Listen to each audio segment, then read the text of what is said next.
బరువు తగ్గాలని అనుకుంటున్నారా? అంటే బలహీనంగా మారాలని కాదు. మంచి ఫైబర్ అండ్ ప్రోటీన్ ఉన్న ఫుడ్ తీసుకొని కార్బోహైడ్రేట్స్ తగ్గించి మంచి ఫుడ్‌తో మనం బరువునైతే తగ్గించవచ్చు. బరువు తగ్గాలని చాలామంది ట్రై చేస్తూ ఉంటారు. కానీ ఆకలి వేయడము, బలహీనంగా ఉండడం వల్ల మధ్యలోనే డైట్ వదిలేస్తారు. అలాంటి వాటికి చెక్ పెట్టే రెసిపీ మన ఆరోగ్యానికి అవసరమైన అన్ని పోషకాలతో కూడిన మల్టీగ్రెయిన్ రాగి పిండి ఎలా తయారు చేసుకోవాలో ఈ వీడియోలో చూసేద్దాం. ఇది చిన్న పిల్లలకు, వెయిట్ లాస్ అవ్వాలి అనుకునే వాళ్ళకి అండ్ షుగర్ పేషెంట్స్‌కి ఇదైతే బెస్ట్ రెసిపీ. చూపిస్తున్న విధంగా అన్ని పదార్థాలని 2:1 రేషియోలో తీసుకోవాలి. అంటే ఒక మెజరింగ్ కప్‌తో 2 కప్స్ రాగులు తీసుకుంటే మిగతా ఇంగ్రీడియెంట్స్ బాదం, వేరుశనగలు, పెసర్లు, శనగలు, జీడిపప్పు, sunflower seeds, water melon seeds, pumpkin seeds, అలాగే ఫ్లేవర్ కోసం 4, 5 యాలకులు తీసుకొని శుభ్రంగా కడిగి ఒక రోజంతా ఎండలో ఎండబెట్టాలి. తర్వాత రోజు అన్నిటిని ఒక్కొక్కటిగా వేయించుకోవాలి లో ఫ్లేమ్‌లో. ఎందుకంటే మాడకుండా ఉండడానికి. కొన్నిటికి ఎక్కువ సమయం పడుతుంది వేయించడానికి, కొన్నిటికి తక్కువ సమయం. అలాగని మాడకుండా ఉండడానికైతే మనం వేరుగా వేయించుకోవాలి. సో, రాగిలో ఎక్కువ ఫైబర్స్ ఉండడం వల్ల ఇది డైజెషన్ స్లోగా చేస్తుంది. అందువల్ల ఎక్కువసేపు ఆకలి వేయదు. బ్లడ్ షుగర్ కూడా పెరగదు. అందుకే ఇది షుగర్ పేషెంట్స్‌కి అయితే రికమెండ్ చేస్తారు. బాదంలో గుడ్ ఫ్యాట్స్ ఉంటాయి అండ్ ఇది మెమరీ పవర్‌ని ఇంప్రూవ్ చేస్తుంది. జీడిపప్పులో మంచి ఫ్యాట్స్ ఉంటాయి. పెసర్లు ఈజీగా డైజెస్ట్ అవుతాయి. ప్రోటీన్ ఉంటుంది. మజిల్ స్ట్రెంత్ తగ్గకుండా కాపాడుతాయి. వెయిట్ తగ్గేటప్పుడు ఫ్యాట్ తగ్గాలి కానీ మజిల్ కాదు. శనగల్లో ఐరన్, ప్రోటీన్ ఎక్కువగా ఉంటాయి. మెటబాలిజం యాక్టివ్ చేస్తుంది. అలాగే ఆకలి కంట్రోల్‌ని చేస్తుంది. పంకిన్ సీడ్స్ చిన్నగా కనిపిస్తాయి కానీ చాలా పవర్ఫుల్. ఇందులో జింక్, మాగ్నీషియం ఉంటాయి.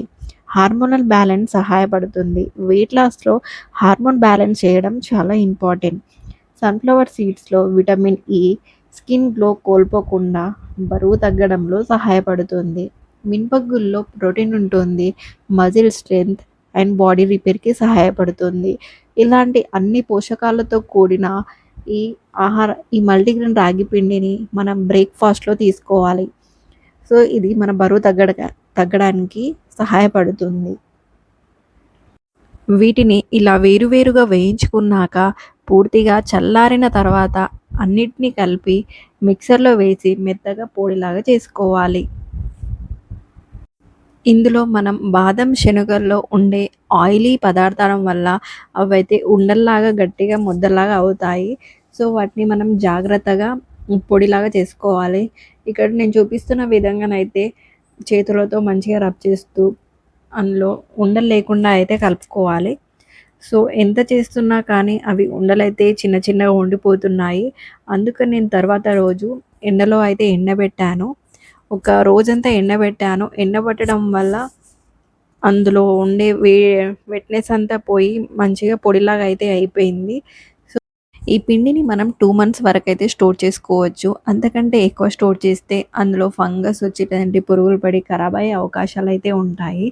అందుకని మనం ఫ్రెష్‌గా తక్కువ ఇంగ్రీడియెంట్స్ తోటి 2 మంత్స్‌కి సరిపడేలా చేసుకోవాలి. ఈ పిండితో మనం డైలీ మార్నింగ్ రాగి జావ చేసుకోవచ్చు వెయిట్ లాస్ అయ్యేవాళ్ళు. అండ్ డయాబెటీస్ ఉన్నవాళ్ళు కూడా ఇది తప్పక మీ డైట్‌లో అయితే యాడ్ చేసుకోవాలి. రాగి జావ ఎలా చేయాలో నేను నెక్స్ట్ వీడియోలో అయితే అప్లోడ్ చేస్తాను.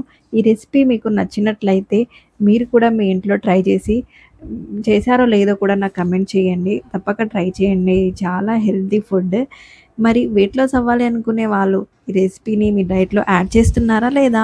కమెంట్ చేసి నాతో షేర్ చేయండి. చే అలాగే ఈ వీడియోకైతే లైక్ చేసి సబ్స్క్రైబ్ చేయండి. Hope you like this video and useful information for you. So, will meet you in the next video. Bye.